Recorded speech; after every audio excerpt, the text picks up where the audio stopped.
I planned Boracay as the place we'd relax after the long journey from the UK. But the closer we got, the more I wondered if I'd made a mistake.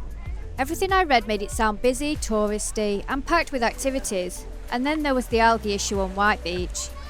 But then we arrived, and Boracay wasn't quite what I expected.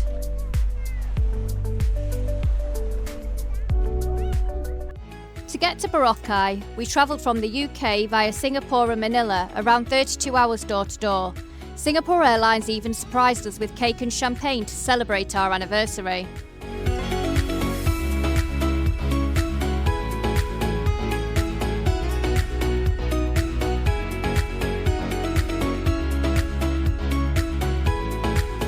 I'd planned Boracay as the place we'd finally stop moving.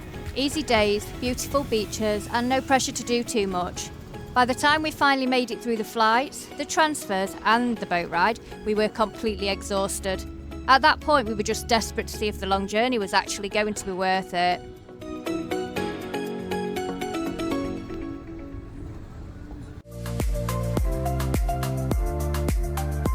One of the things I'd worried about most before arriving was the algae.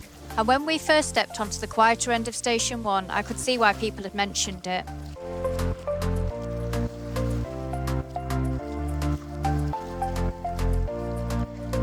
I'd read so many comments saying White Beach would be covered in algae in April, and at first I did wonder if everyone had been right. But the further we walked, the more we realised that wasn't the whole story.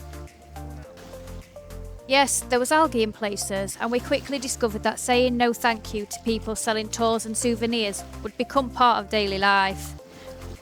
But despite all of that, White Beach really was stunning.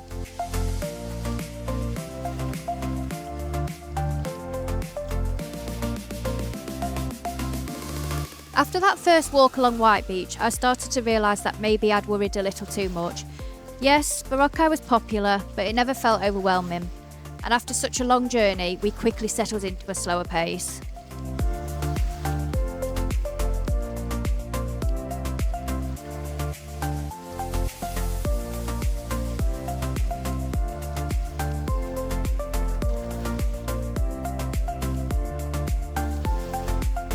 Most days were spent walking along the beach, finding somewhere to stop and simply enjoying being here. And of course, trying some of Boracay's famous treats along the way.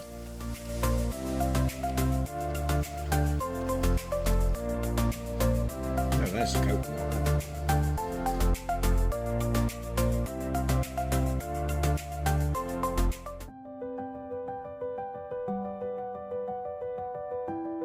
As the day started to fade, White Beach changed completely.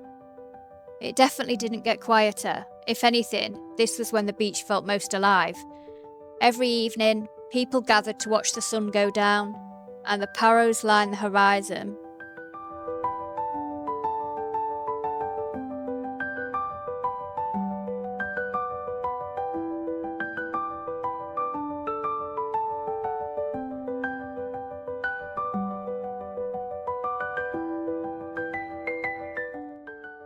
Honestly, this is one of those moments where the photos probably say it better than I ever could. Because if there's one thing Boracay really knows how to do, it's sunset.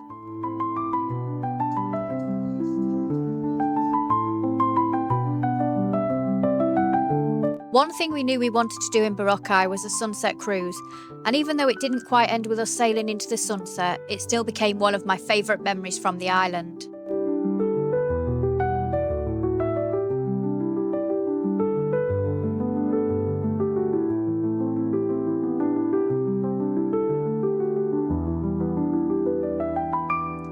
Sitting out on the net with the sea moving underneath us and the sail above us was one of those moments that felt properly special, even if I did end up getting a little wetter than expected.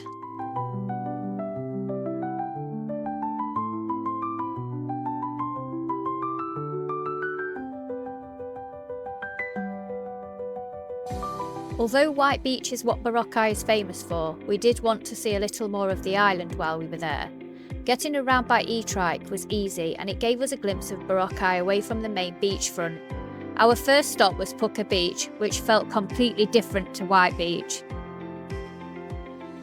The water was clear, There was no algae when we visited, and it had a much more natural feel, although it definitely wasn't empty.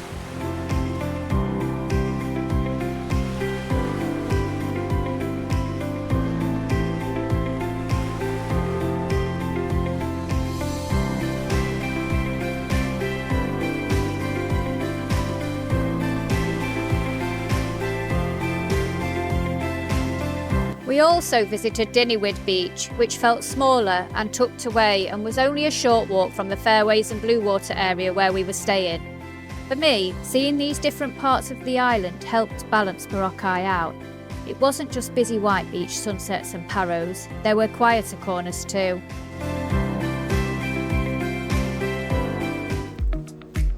So as we left, one question remained. Did I make a mistake choosing Boracay? No. Not at all. Some of the concerns that I'd had were fair. The algae, the crowds, and the constant no thank yous were all part of it.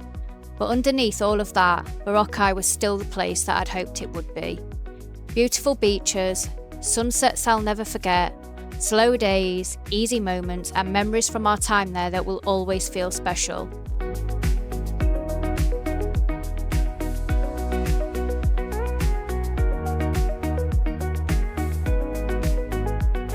I booked Boracay hoping for somewhere beautiful and relaxing, and in the end, that is exactly what it gave us.